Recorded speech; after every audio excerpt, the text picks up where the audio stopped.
Okay, guys, how goes it? How's it going? Crazy. All right, so what I want to walk through is how to take your custom buttons or custom button that you created the various states for, and we're going to actually start to use Adobe XD to make a prototype, which is surprisingly easy. So you should have your artboard. You might say super cool buttons as your artboard title if you haven't renamed it. You might rename it. And something, everybody should have two buttons from their real world buttons up here. They should have a title telling us that we're looking at their on-screen buttons that they created. Again, these are just my super quick builds here. I wasn't actually building buttons, just placeholders. Then you should have created some custom buttons, and from one of those custom buttons you should have created some states. And the states, right, remember, are the off state. Let me actually pull up my handout so I can read appropriately. All right, you should have sorry, let me pull this in frame. So you should have your default or off state, right? Nothing has happened with it. You should have a hover state when the mouse is over the button or the cursor is over it. On an active state, when it's been tapped on a touchscreen device or is currently being pressed with the mouse or clicked on with the mouse. And lastly, a disabled state. So that's what I tried to create here. I would probably actually flip these. This is probably more my hover if I really think about it. So hover is here. Whenever you mouse over it, it would kind of grow. The drop shadow would glow. And then on click, it would be darker, pressed down. Here, maybe that would go to black actually, and this would be the white version here, because that would be on click. It should look a little different, right? Change how it looks. Okay, so for this next part of the project, to create our prototype, we just need this bottom section. So what I would do is save this one and create a new.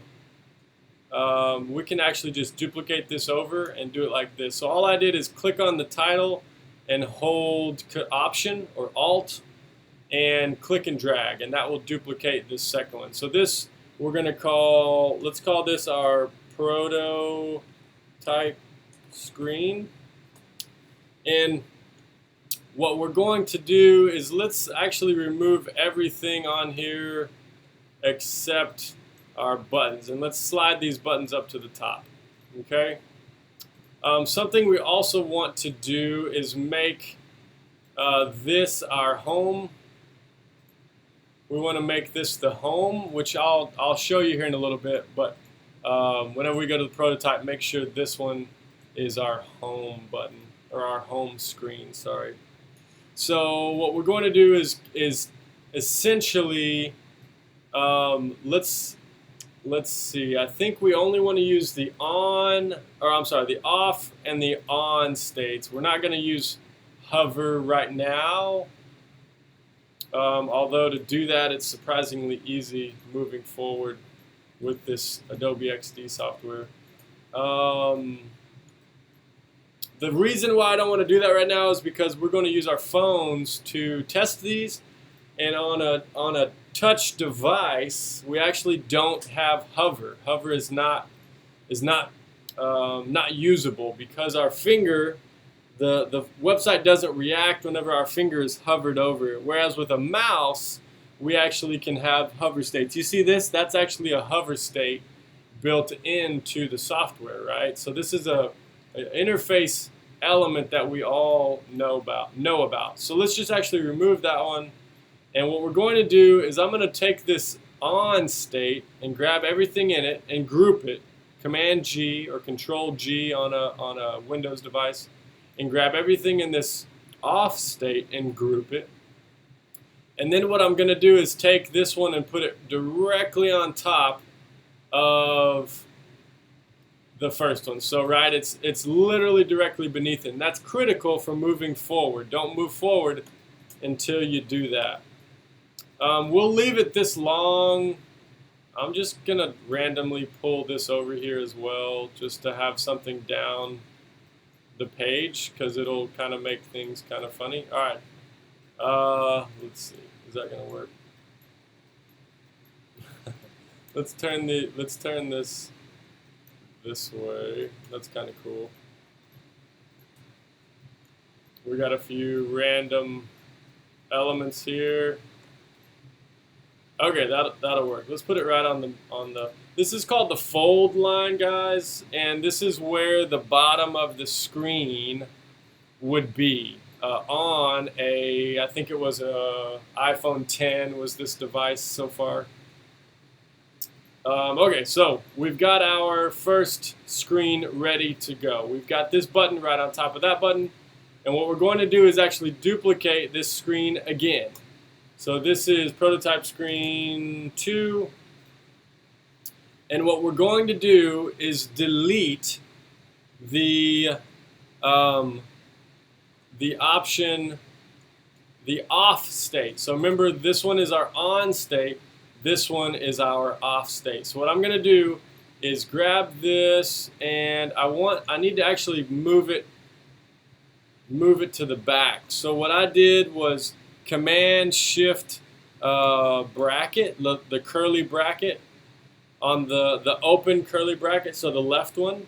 So Command Shift curly bracket open, or Control Shift curly bracket open if you're on a PC, so that I can remove, or I can delete this one from the mix. So remember, this is my off state, so I'm going to delete this one. And now what I'm going to do is come back to this first screen and delete the on state right here. So delete that. Okay, perfect. So now we have the off state in the exact same position as the on state on both screens. You guys see that? So now we've got this screen, we've got this screen. And one of them has the off state, so how the button should look before it's clicked. The second one has the on state, how it should look when it's clicked or selected. Okay, now, and we're not going to touch any of these for now. I just have them there as reference for fun. Now we're going to move to the prototype tab up at the top. You've got your design tab, you've got your prototype tab, and then you have your share tab, which we'll get to at the end of this. But under the prototype tab, what can happen is, because we have this grouped, when I select it, it's one thing. Okay, if you don't have something grouped, then only that thing becomes a usable button, or a hotspot, if you will. So what we're going to do is select the Learn More, and now there's an arrow that pops out, and this is our functionality to, whenever you tap it, or whenever you do something with it, where do you want it to go? And we want it to go to this screen. So all I did was grab this and drop it somewhere on the screen, not necessarily on the button, just somewhere on the screen. And whenever it does that, it ties it now to this screen. And what happens is, over here under the interaction or trigger option, we can tell it what do we want to do to initiate the move, or the whatever we're going to tell it to do. And I want it to be on a tap right here. So next we can say the transition. So you can say what the transition type is, and I would just say transition, and the destination is going to be this next screen. Generally you want to preserve the scroll position. So if you scroll down the page, make sure that stays with it. And then what do you want the animation to be? I'm just going to do a dissolve right now. And we can ease in and keep the duration as is. That's fine. You can make it slower or shorter. But that's the first step. So what happens is, whenever we click on this, it's going to take us to this screen. So if we want to ever test it, come up here to the play screen and press play. And now, because we told this prototype to be the home screen, whenever we test it, it's going to start on that screen. So what should happen is whenever I click on this, you see I can scroll down and see all that random stuff at the bottom. Whenever I click on this, it should dissolve into the next one. So let's click. Nice. You see our button changed, and it made it kind of look like it made it look realistic. But now, check it out, we don't have any way to get back. So let's close this, and now let's do the same thing. Let's go to this button and drag the little arrow and bring it back to the first screen. We did dissolve, ease in, all of it's the same. We're not gonna do anything, but I do want to preserve the scroll position. So now let's do a save before we get too much further, and let's do. Okay, I just saved it. Let's do a preview. So now whenever I click on this, it should go to this one, and whenever I click on this, it should go back. So if I'm scrolled a little bit, let's see. Yeah, see if I'm scrolled a little bit, you want it to stay there. If you don't, it'll bounce back to the top each time, and it's kind of annoying. Okay, so that is what we're doing for this first phase of our prototyping game or play here. So now what I want you to do is, again, save if you haven't saved. And now I want you to go to the share option. And you're going to share. Flow 1 is kind of this grouping of prototype assets that we just gave it. And you're going to give me design reviews so that I can review your prototype. I don't need any other access rights or view settings. And then you're going to say anyone with the link, and then say create the link. And then when it's created, copy it and paste that into the Blackboard assignment, and that will allow us to review it and check it out in class. Lastly, what I want to show you is whenever you're in the preview, a prototype process here. Let me see if I can share my screen. This is going to be a little janky. I'm using Zoom, but I think you guys are getting this, right? So check it out. On your phone, what I want you to do is go to right here where it says Device Preview and click it. You've got to have your phone plugged in, okay?